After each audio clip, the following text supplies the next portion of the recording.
Assalamu alaikum, beloved Sayyidi. Walaikum salam wa rahmatullah. How does the constant watchfulness and spiritual presence of Sayyidina Muhammad show up in the daily life of a student? Are there signs or inner state we can look for to feel more connected? You have to do the tafakkur and the contemplation, that through their salawat, through their practices, through their tafakkur, through their meditation and muhasabah and accounting of themselves, they feel the presence through what we described last night, is through a mirror. So how would someone know anything about Muhammadan Rasulullah? They don't, and that's why they have some sort of understanding, then they start watching all these different teachers and they become misguided. You see them wear their pants 20 inches high. So, don't you think you look funny like this? You think this is what Prophet wanted for us? There has to be hikmah, but because there's zeal and not willing to take a guide. And that's when Allah describes that those whom are guided are truly guided. It's a mercy from Allah versus somebody go through the kitabs and start picking and before you know they have a very bizarre character and appearance, and that's not the reality. The reality was then to follow the guides, because the guidance is coming fresh right now for this time. For every sickness there is a medicine and people are sick. So the medicine is continuously going to be being dispensed for the sickness of right now. The foods they eat are medicine now coming. The musics they hear, sounds they hear, there's a medicine right now coming. The fashion and clothes they wear, there's a medicine right now coming. In 6 directions Prophet is countering shaitan, but people have to be guided. If not guided, most likely shaitan will guide them, in which even to Islam he guides. He has many guides within Islam. They speak bad, they look bad, they talk bad, they act bad. That's not from Prophet, that's horrible. And that's when we described last night, they are not ambassadors of that reality and it's shameful the way they represent. And that's why Allah gave in Qur'an, when they're oppressors to themselves, joke, wastaghfirullah wastaghfirkum Rasul. Go to Prophet's presence and ask Allah's forgiveness, then ask Prophet's forgiveness. Why? Because these were the people who are bad ambassadors, because what they're doing is really bad. Because it's not only bad against Allah but it's a bad representation against Sayyidina Muhammad. And because of that representation, shaitan uses them to send people away from Islam.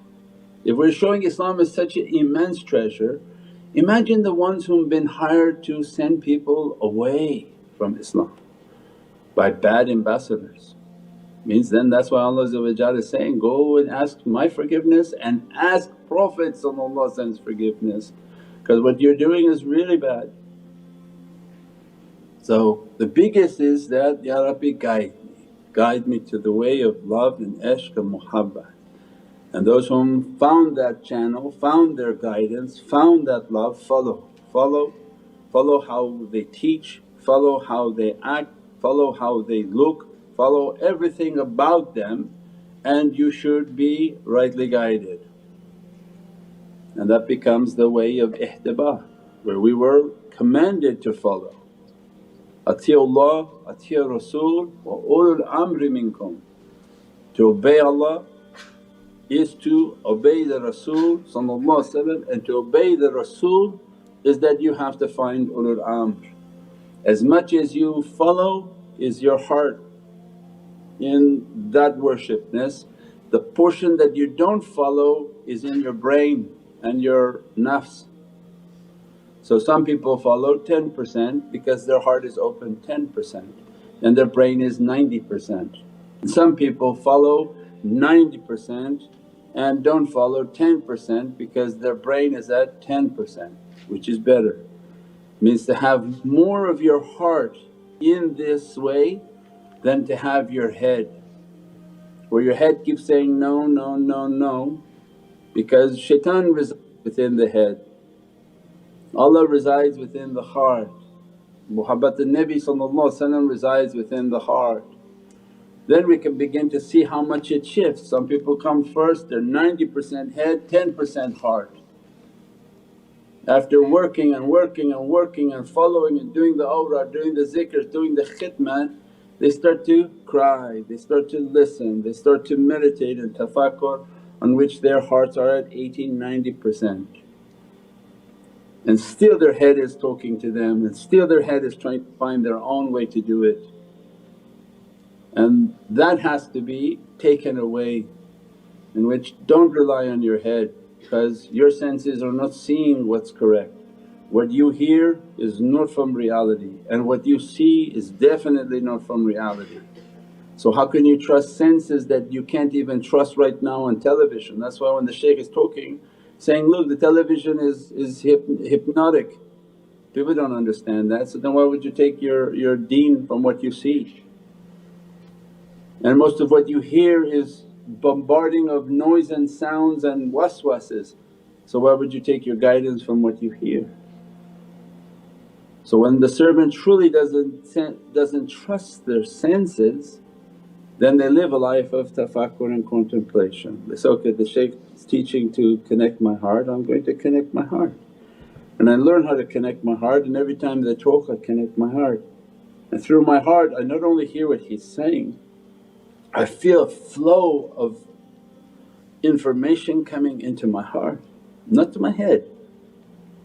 Because the one whom is at 80% heart feels a lot of inspirations coming into their heart. The one whom at 80% head, every talk they have a community up in their head. 20 people talking in their head saying, no, no, no, no, no, no, no, no, oh what about this, what about that? They read 2 hadiths, they know something here, oh but this, how about that? That community you have to destroy in your head. And that's why the first zikr is, La ilaha illallah, La ilaha illallah.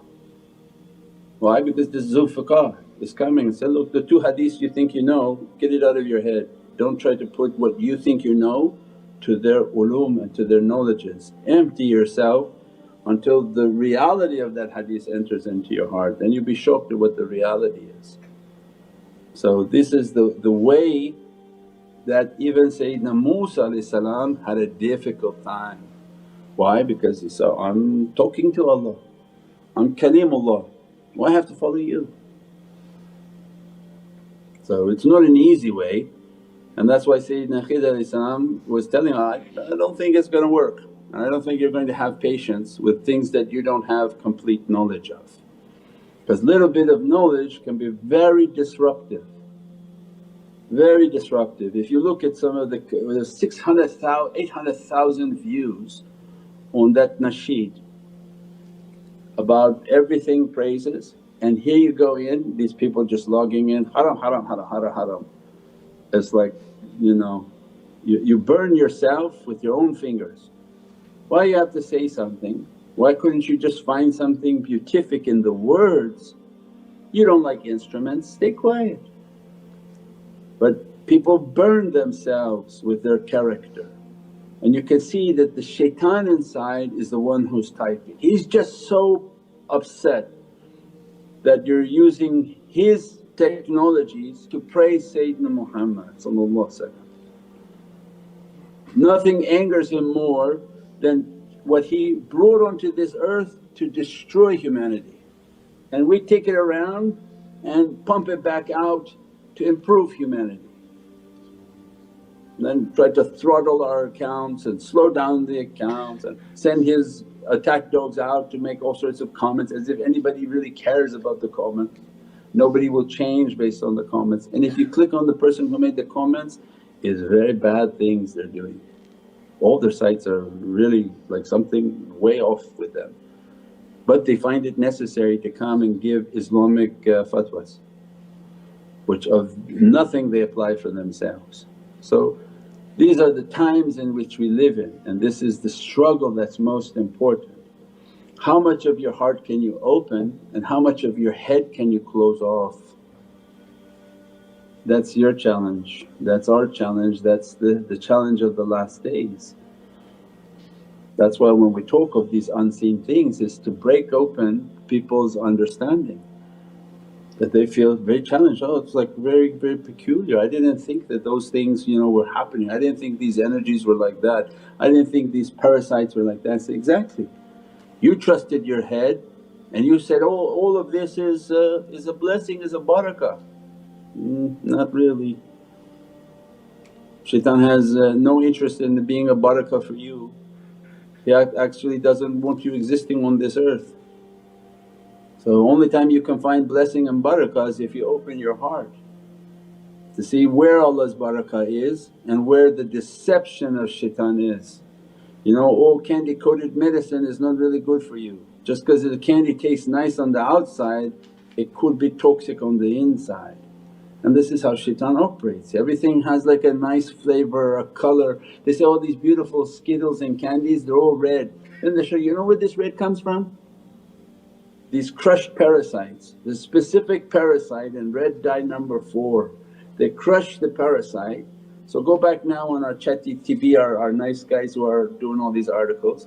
Where are these colours coming from? Red dye number 4, and type in where do the food colorings and animals and parasites being crushed and insects being crushed. Why would shaitan crush insects to produce colours to put on the candy of food of children? Well, because if you had spiritual knowledge, he says, this person may be spiritually powerful one day, but why don't I destroy them inside, in which every parasite and germ and bacteria is being coloured to be beautiful tasting. They'll eat it, they'll love it, they'll thank me for it, and I will have slowly killed them for it.